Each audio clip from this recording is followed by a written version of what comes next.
All right, welcome back to another Wright Stew podcast. I am Paul Stewart. And I am Brian Wright, and we've made it to Sunday. And hey, we had some news, dude. Our views are starting to continue to grow and expand. That's That's encouraging. exciting. That's super exciting. So we can track number of downloads and clearly we can see the views on YouTube, but numbers are increasing. So hey, thank you all for sharing and subscribing and liking what we're doing. And we encourage you certainly if this is something that you enjoy listening to every day, every other day, whatever it is. Hey, make sure you're telling your friends and family. We really appreciate that, and we get a lot of positive feedback, whether it's through instant messaging, texts, or just comments to us. A lot of really positive feedback. So we do appreciate that. Brian and I enjoy just chatting with each other and sharing from our experiences. So hey, thank you, Brian. Yeah, that's a great point. We appreciate it. Yeah, absolutely, absolutely. The other thing that I've noticed, and I know you have a couple of things we're going to talk about, but just as I get to my point in my life, I think I always wanted to be like I only have a limited amount of social battery. I wanted to talk about that. Like sports right now, hey, we got spring training going on, some good things there, some really guys throwing the poo out of it left and right on the new Yeah. guns. But me personally, like I find myself, I only have a limited amount of social battery. And I figured when comparing to you, I feel like your social battery is humongous, right? You got your 30, 35 people. I was glad to be included on the Bones, Thugs, and Harmony first of the month text. I felt special Yeah. about that today. But my social battery is only so much. And I've realized the older I get, it's like I think I recognized this in me when I was younger, but you kind of fight through it because you got things that you need to do and people you need to talk to. So does Paul Stewart, how would you classify your social battery? Is it large, small, medium? I'm a big guy, Brian, and my social battery is pretty big as well. Actually, ac- so we're in Columbia, South Carolina right now, watching my daughter play. One of our former coaching colleagues is on his daughter is on the team as well. So I chatted him up, and yeah, I went to him immediately, shook his hand, and we're catching up. And I'm kind of just talking for like two straight innings. And he's interacting with me, but for a second, it's like, oh man, am I bothering him? I was Yeah. like, oh, yeah. So that did cross your mind. But I love him to death. He's wonderful, wonderful human being. I love his take and insight on a lot of baseball things as well. But for a second, I was like, oh, I might need to slow down for a So second you have here. to check yourself. I'm like, I get I into just convers. Sometimes, Paul, I get into conversations, and I'm like, dude, this guy is talking to me, and I've zoned him out for like 45 seconds. I have no idea what he's saying at this point. like as soon as you start the conversation, you're trying to figure out ways on how to get out of the conversation. I'm not quite there, but I'm not. You give me. I'm a meat and potatoes guy. I'm not fluff. I like facts. I like nonfiction stuff. I like history. I don't like just guessing and hyperbole and hypotheticals. I like Yeah. So I think that's kind of it. So if it's not really draw me in, it doesn't hold my attention, and it takes effort in my social battery to engage, in small talk. That wears me out more than anything. Small talk, just kind of BS. Hey, how you doing? Hey, good to meet you.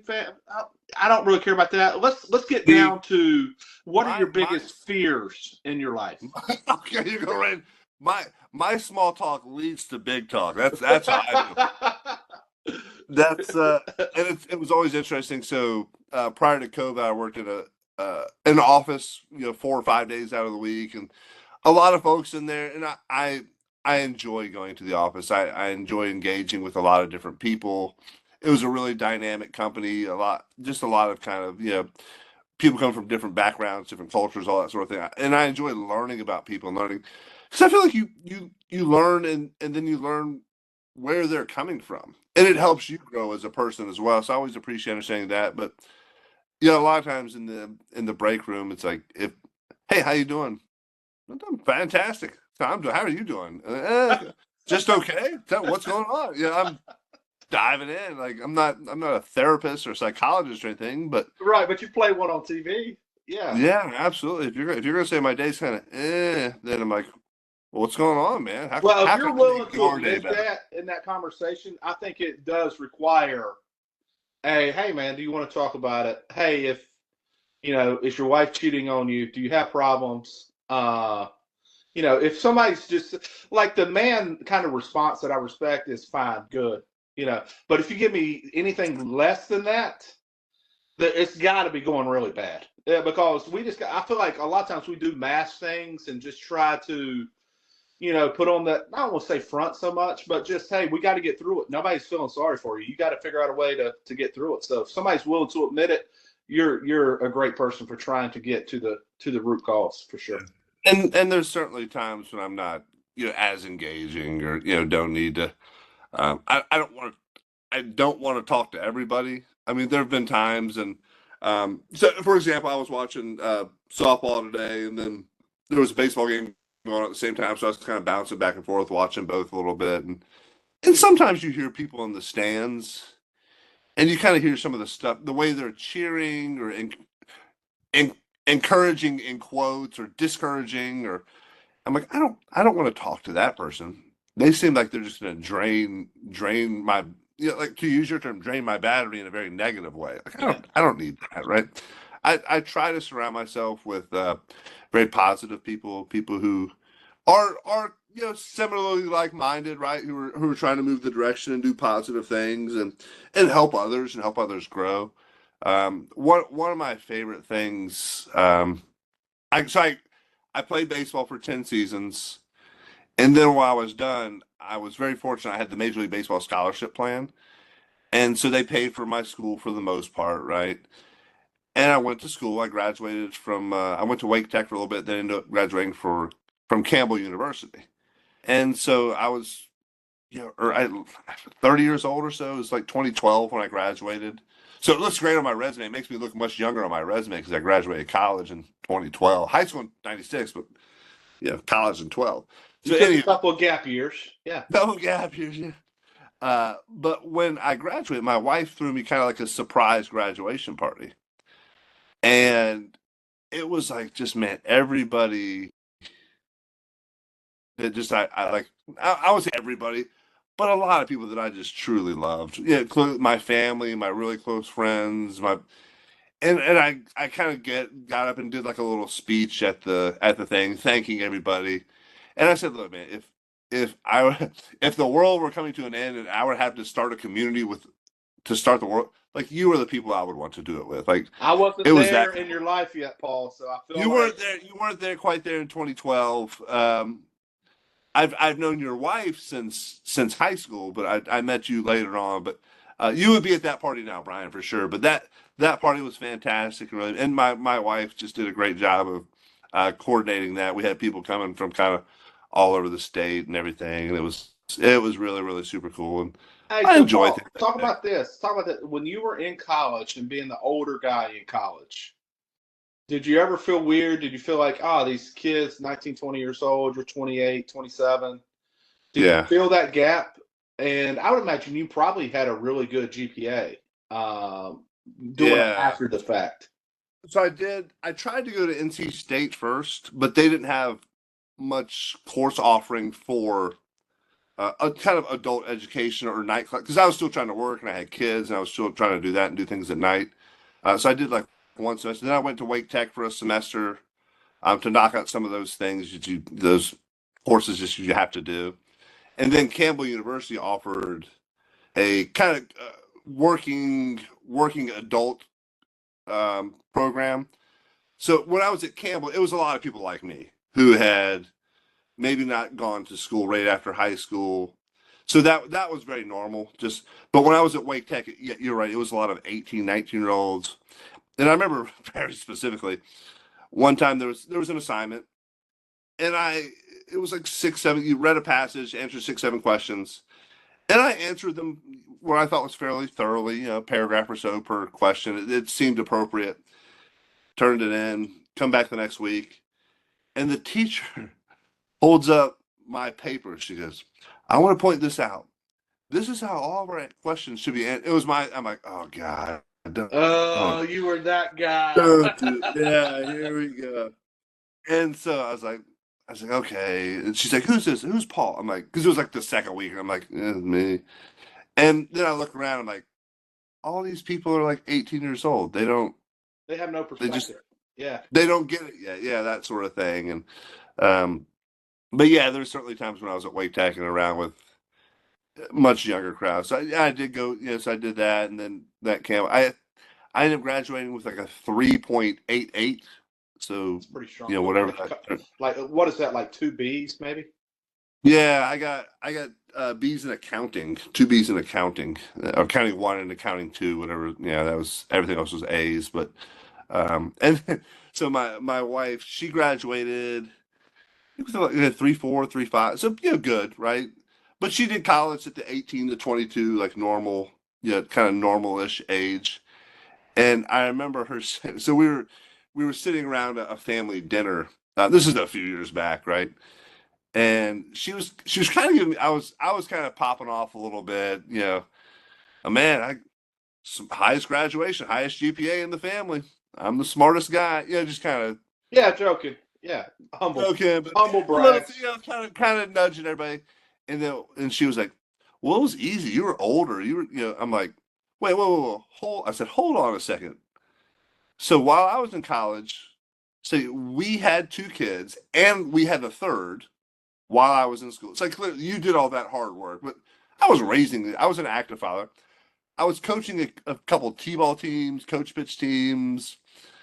I was working full time and doing school. What were you doing while we were in college again? While you were in college? She's been 18. Just go. And then that was kind of the mic, and everybody kind of gave her that was kind of the mic drop, and she was a great student. She did a good job, and I get what she was saying. She was speaking more to like the maturity and taking things more serious, but I like to give her a hard time about that. So For sure. And yeah. I was a 2.7 guy. And Oh yeah. so Yeah, I I was graduated high school with a 3.0, so I wasn't like a stellar. That was three with a five lot of, five 3.55 high school. But I don't yeah. know. And obviously, when we think about how we were describing our podcast, it's baseball, sports, and life. And when it's light on the sports stuff, we're going on the life stuff. I will say you do gain a lot of perspective because I had to come back and finish one semester, and I got a 4.0 that last semester. And Yeah. now I wasn't doing a ton of stuff, and I didn't have kids and that sort of thing. But once you realize when it's really your only focus and that's what you got to do, or Yeah. one of your major focuses, is definitely much easier because when you're in the moment, it's just not as important, to be quite honest with you. But Yeah. still very commendable. And I don't know how we went down this road. You sent me a picture today of a great last name. And I thought, we're not really in a room, but I thought maybe off the top of your head, you could come up with like your favorite baseball names. Like, there's been one clip that went on for a while within, I don't know, like it was like Harry Johnson was facing Mike Balls in a bat at one time. Okay. And so it was like Johnson versus Balls or something. And so I was curious if you had like great baseball names whenever you I think think there about was there was a lot of there was a lot of I think nicknames were certainly better in like the 40s and 50s, right? I was doing Immaculate Grid the other day and sharing it with a friend, and one of the things was Negro Leagues was one of the categories, and so a few of the guys I had on there was so a guy named Turkey Stearns, oh, what a great name. outfielder in the Negro Leagues. Another guy, Bullet Rogan. Oh yeah. If your nickname's Bullet and you're a pitch, I mean, God, Bullet Rogan, what a great Oh, in name. any position, you got to be able to run. That would be either run or Well, throw he was a balls. pitcher, so Yeah. he was a pitcher, so I'm guessing he was, throwing bullets, that sort of thing. But and most times people give you your nickname. You're not giving yourself a nickname. Well, I tried to give myself a nickname when I went to Venezuela. Oh yeah. Uh, What so was that? so I told people to call me Blanco Rayo. And I know I'm butchering it, but that meant white lightning. I knew white. Yeah, Blanco. It's like Rayo, Rayo, I think it was, White Lightning.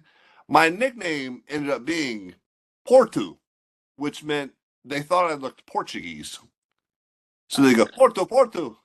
I started responding to I thought it was Porto. like So puta, which I think is like bitch. I thought maybe no, that's what no, they no, were Porto, calling you. Porto, Porto. No, no, not that. So what was some other? Spud Chandler was a favorite of mine. He was a Yankee, 1940s Yankee who he was an MVP, but the name is Spud. Yeah, Oh yeah. kind of a Well, fun you one think about there. Spud Webb from back in the basketball days, but baseball, I didn't Yeah, know. Yeah.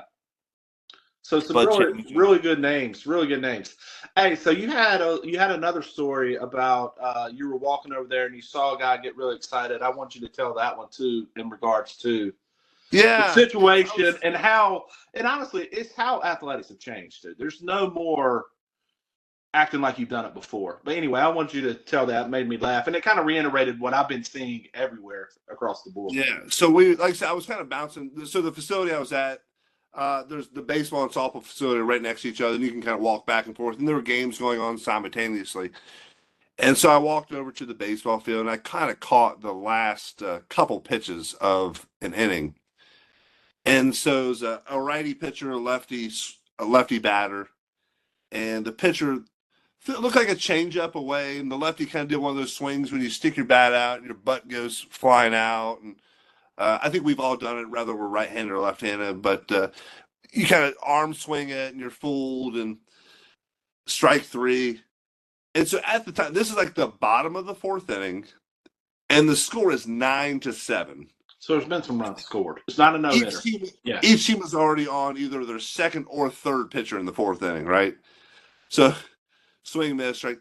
The kid on the mound just like, let's go, yeah, like loud, and it's not like it's a big crowd at the Right, game. right, It's right, right. You could hear him over yeah, maybe everything. 150 folks, yeah, whatever it is, right? But he is just jacked, like he just won the National League Division Series. And I'm like, huh. And so he's doing that, and then I'm just kind of watching, and then I see the father of the kid, and I'm not going to use his name, but the kid's walking away, and I'll just use the name Brian. He goes, "Are we serious, Brian? Are we serious?" And the kid's walking back. I hope the kid did. He's walking back to the dugout. I'm like, dang on. Like, what are we doing here, man? Like, and so here's a couple things, right? So for all we've addressed parents before, right? So there were no scouts at this game. I promise you that. There was nobody out here evaluating anybody for a future draft choice or anything like that. But man, like we've talked about this. I've talked about this. Like my kids are a representation of me to some extent on the field. They're a representation of clearly their team or their school Yeah. and other things. Yeah. But that says Stewart on the back of their jersey, right? If they have name, but it's a representation. You're a representation of them as well, I agree. right? There's a lot of times, and I've heard this. I don't know if I've ever actually seen it, but I know you and we value the parents who we bring onto our travel teams. I've heard stories of scouts or coaches seeing parents acting a fool in the crowd, and I'm not going to recruit that kid. Oh yeah, especially from a collegiate standpoint. I Yeah, think you the definitely nut doesn't fall. Yeah, the nut doesn't fall far from the tree, right? 100%.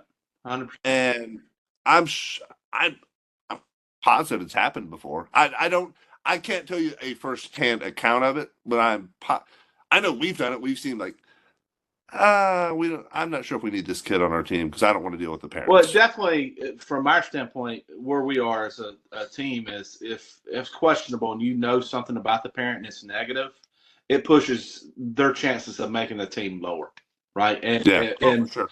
and probably the same is true for the opposite, right? If we have a space open and you love the parents and the kids just okay, or we could find a way to make him work, we're much more likely to find a way to make him work than if the parents. Then you start seeing, then you start seeing the upside. You're like, it's got a little room here, got some ceiling to them, yeah, that sort of thing. You start seeing because the parents are just normal people, like they're Yeah. gonna, Attractive positive. moms sometimes has not influenced us, but I've heard about it influencing other people. I know we've got a lot of different people that listen, so I imagine there's somebody that can relate to that story. or that That's all my kids. That's all my kids got drafted. The attractive dad. They're like, oh, look at the big fella over there. Like to see that every week on the sidelines. No, I doubt that's ever happened. That's definitely probably for the female sports. That's how it works. That's why Anyway, that's I think awesome. I think they. I think probably I don't think there's ever been a time I haven't coached or assisted or helped with any of my maybe a few times, right? But yeah, that's probably why they draft my kids because they know they can sucker me into coaching or helping out sort of things. It's yeah. What do you do or have you seen things like that in different scenarios or have you ever had to address a parent or anything like that from the sideline? I don't think so. I know we've had times where we've had our fans getting or our parents getting excited, and usually we've got good enough parents where everybody gets caught up in the moment. And we're just like, hey, I got it. I got it. We'll go address it. I never had that kind of necessarily. I have pretty good perspective on that stuff, right? I do believe that whatever the situation, a lot of times it's umpire driven or other team driven. And we definitely keep our, within travel baseball, what's so stupid, a lot of times you're dealing with time limits and how people handle that really irks me because it's not really a part of baseball. And so we do kind of keep I think you can remember teams a lot better, remember circumstances a lot better. I think about it after the fact or like, didn't this team, weren't they trying to slow play when we were down and so we couldn't get into another inning and now we're up? And maybe we should go do the same, So I think we remember some of those things. We don't ever escalate situations in the moment. We try to get payback if I'm being honest. And that may just let the play on the field, show that right. And I think there's some different rules as well that are better. Like I've seen some games that they'll play the time limit plus an inning, so that. I at least like to finish it in, and we're playing in the little tournament that we're playing in these last couple of weekends with our middle school baseball team. It's been drop dead hour 30, and dude, you get like 4 innings in drop dead hour 30, and so I mean that's just kind of stupid. That's stealing money. That's robbing. I'm not sure what we're gaining there from any perspective. Best case scenario, you get a couple of bats. It was a beautiful day today, so maybe you're outside, get some vitamin D. Maybe that's a good thing. But it's I don't love, and I don't know if there's another way they can do it because games obviously can draw out, especially get a bunch of walks. But I don't love time limits in baseball. Outside, I still do love the pitch clock. I know you weren't a huge fan. I think.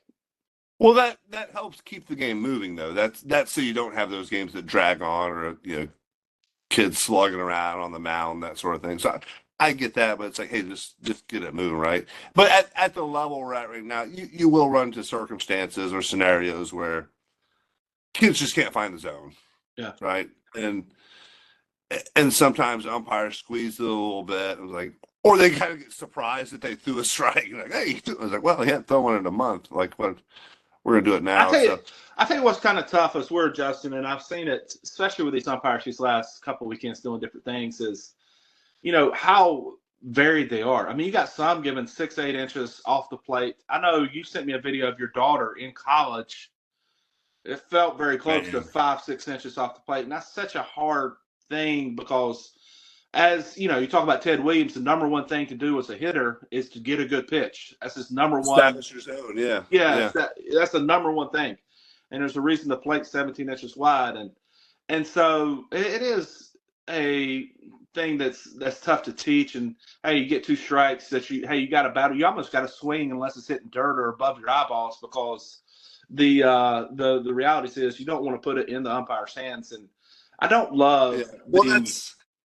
And we talked about that. It's such a tough thing, and I feel like with my kids, they have, I think, a better approach than most kids for their age growing up because we've talked about it a lot. We talk a lot about approaches at the plate. Hey, let's 0 strikes. Let's look for a third of the plate. Let's look for your pitch.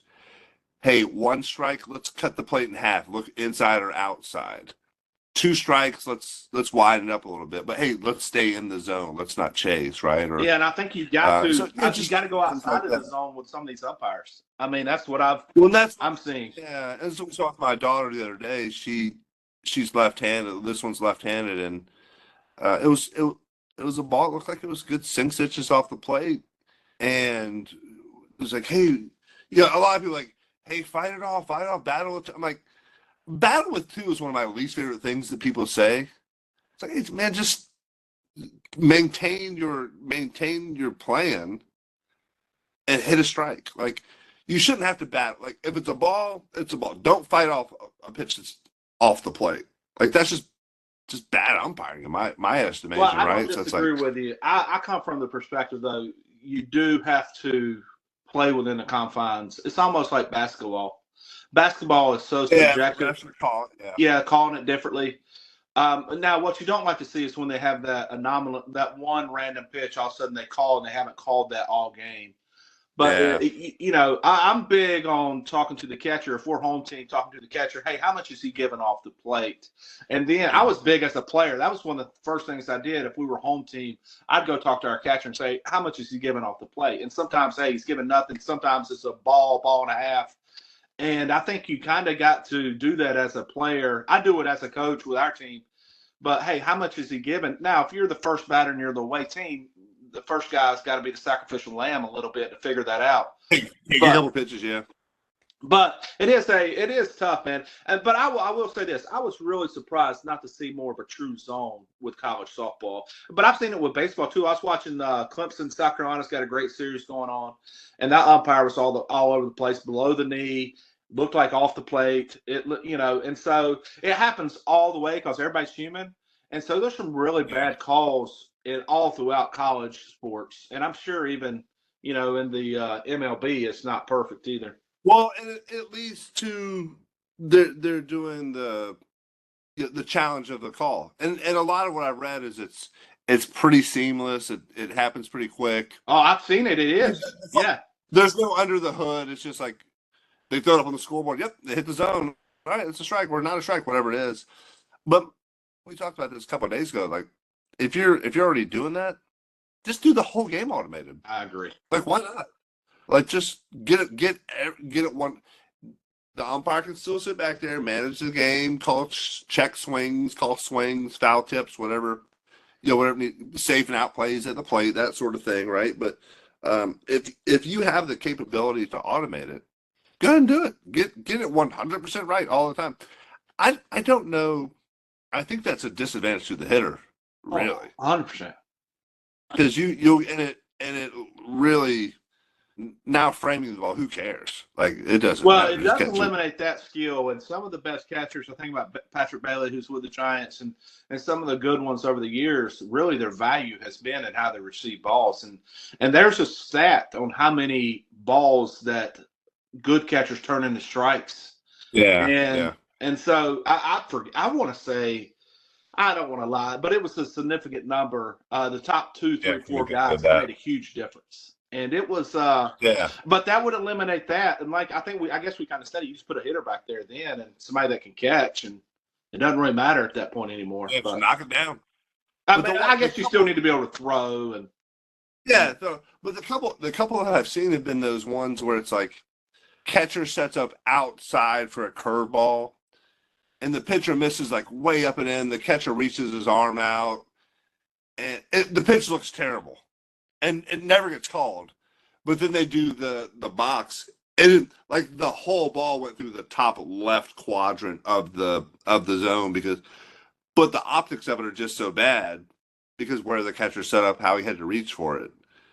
But then it's like, oh, it was in the zone, and the hitter was just like, guess I'm out now on that pitch. So I think it's just one of those things where, and it probably. I guess that as a catcher, you're really not probably setting up on spots as much. You're just kind of sitting in the middle, and wherever the ball goes, the ball goes. I kind of think that's the case. So definitely in your daughter's case, she was definitely setting up outside, and then she slid out and caught it her left knee, then brought it back. Yeah, and that was just. And so anyway, I was surprised to see that at the collegiate level, but I've seen it at the collegiate level at pretty high Division I baseball too, And so, yeah, I do think you do have to recognize that they're going to give more than the plate Yeah. in most cases, and usually a little bit more off the outside than they do off the inside. But it is you're definitely playing with closer to a 20-inch plate than you are a 17-inch, and you just gotta gotta accept it. But hey, so not a lot of sports. Hey, the Wolfpack did get to 5-5. They were up 11-1 or 2, then they got tied up, and then they walked it up. So the Wolfpack are 5-5. So that's a positive, I guess. They're not playing a team I can even pronounce the name of, but Canisius, playing Canisius, yeah. so Good college baseball, good college softball going right now. NBA's chugging along, getting close to the playoff time.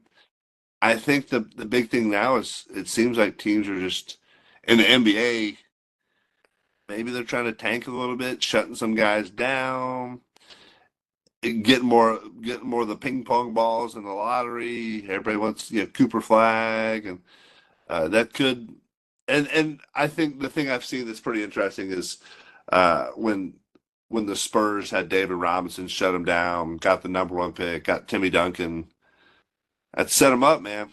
And then same thing now. I don't know if Cooper Flag is clearly a very good player. I don't know if he's a generational player like Tim Duncan was, but I don't know. You hear different pundits on him, but I would say I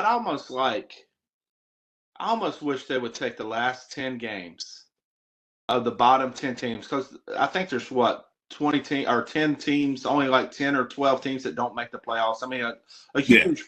They've got a play-in game, and so they take the bottom, whichever ones that aren't going to make the playoffs, and then take the last 10 games, and their record, the better record, would get the first pick. And so the better record would get the first pick. So you take the last 10 games, and whatever that team is that don't, and maybe that's really tough because there's probably teams that will miss the playoffs or just outside of them, depending on. But there's so many teams that do make the playoffs, and it feels like there's 5 teams a year. 20 teams make it, 12 don't. Yeah, 20 make it and 12 don't. I've thought about this in the past because they want to create some excitement. Yeah, you're right. If there's 12 teams that don't make it, have a 12-team single elimination tournament. Yeah. Do it in the bubble like they did in COVID. Have a one site. Fans would go watch. And I think so. The winner of the tournament gets the #1 pick.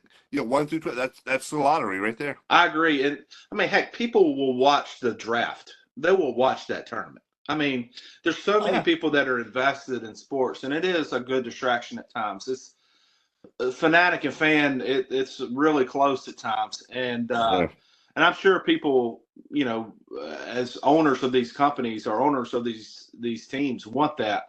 But I do love that idea. I love that idea. Yeah, be good. So, well, that's our big one for the day right there. We're going out on a limb. We'll see if we can. We've talked to David Silver, see if we can make that happen. But hey, thank you all for listening today. Like we said at the beginning, share this with a friend, share this with a loved one. Let them know this is a fun, not just sports. We're talking some life too. So we hope you enjoy this today. Go out there and make it a great day. Go Pack. 5-5.